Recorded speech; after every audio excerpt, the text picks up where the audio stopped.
안녕하세요, 여러분. 지난 시간에 진하기의 의미는 무엇이었죠? 그렇죠. 같은 양의 용매에 용해된 용질이 많고 적은 정도였습니다.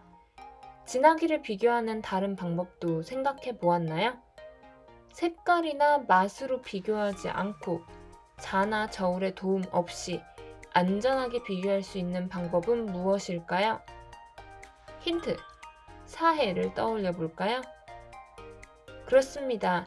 사해와 우리나라 바닷물에서 몸이 뜨는 정도가 다른 것처럼 용액의 진하기에 따라서 물체가 뜨는 정도가 다를 거라고 추측할 수 있겠네요. 그럼 진한 용액에 물체를 넣으면 어떻게 될까요? 물체가 잘 뜰까요? 물체가 가라앉을까요?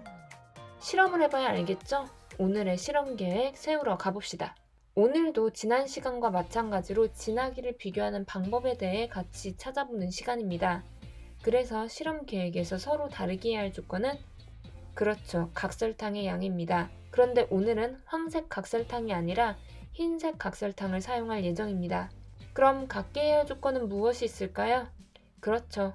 같은 양과 같은 온도의 용매겠죠. 그래서 지난 시간처럼 약 20도씨의 물 100ml를 두 컵에 각각 담을 예정입니다. 바로 실험에 들어가 봅시다.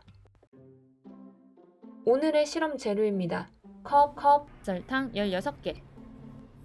유리막대, 물에 띄울 물체입니다. 오늘의 준비물도 6,000원이 들었습니다. 첫째, 두 유리컵에 각각 100ml만큼 물을 부어줍니다. 둘째, 한 컵에는 각설탕 1개를, 다른 컵에는 각설탕 15개를 넣어 용해합니다. 셋째, 용액이 담긴 두 컵 뒤에 흰 종이를 내어 진하기를 비교합니다. 흰색 각설탕이 용해되었더니 투명해졌죠. 그래서 색깔로 비교하기가 어렵네요. 그럼 우리가 방금 전에 예상했던 방법을 이용해 봅시다.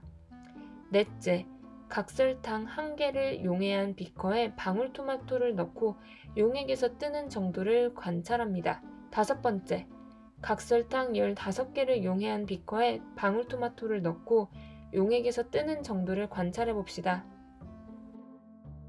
어떤가요? 매우 명확하죠? 여러분이 관찰한 결과를 이용해서 실험 관찰 44쪽 1번과 2번을 해결해 봅시다.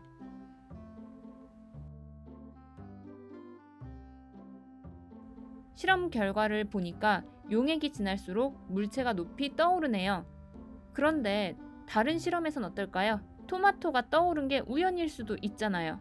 그래서 메추리알을 준비했습니다.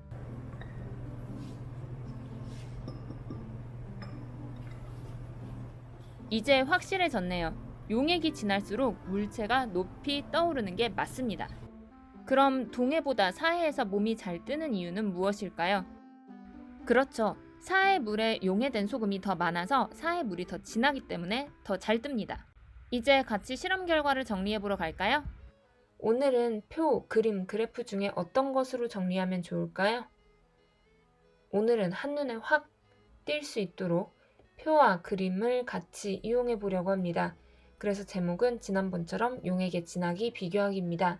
설탕 1개를 용해한 용액과 설탕 15개를 용해한 용액이 있었어요. 여기에 각각 방울토마토를 넣었었죠. 그랬더니 어떤 결과가 있었나요? 그렇죠. 설탕 1개를 용해한 용액은 방울토마토가 바닥에 위치했고 설탕 15개를 용해한 용액은 방울토마토가 위쪽에 둥둥 떠 있는 걸 확인할 수 있었어요. 이 실험이 우연일까봐 메추리알도 넣었었죠. 메추리알의 위치는 어땠나요? 마찬가지로 바닥에 가라앉아 있었고요. 설탕 15개를 용해한 용액에서는 위에 둥둥 떠 있는 것을 확인할 수 있었습니다. 그래서 오늘 알 수 있는 점은 무엇일까요? 네, 설탕물 용액이 진할수록 물체가 잘 뜨는 것을 알 수 있었습니다. 이제 탐구 문제에 대한 답을 할 수 있겠죠? 용액의 진하기를 어떻게 비교할까요? 새로운 방법을 찾았습니다. 어떤 방법이었죠? 용액에 물체를 넣었을 때 물체가 떠 있는 위치로 비교할 수 있는 것을 확인하였습니다. 그럼 여러분이 진하기 비교 방법을 잘 이해했는지 알아보기 위한 퀴즈! 설탕물의 위쪽에 떠있는 방울토마토를 가라앉게 하려면 어떻게 해야 할까요? 네, 진한 용액을 옅게 만들어주면 되겠죠. 그래서 물을 더 넣으면 됩니다. 참 쉽죠? 우리는 지난 시간에 이어 이번 시간까지 용액의 진하기를 비교하는 방법에 대해서 같이 알아보았습니다. 그런데 오늘처럼 용액의 진하기를 비교할 때마다 음식을 이용해서 비교한다면 이건 음식을 낭비하는 거겠죠? 그래서 다음 시간에는 음식이 아닌 도구로 용액의 진하기를 비교하는 방법을 알아봅시다. 그럼 다음 시간에 만나요. 안녕!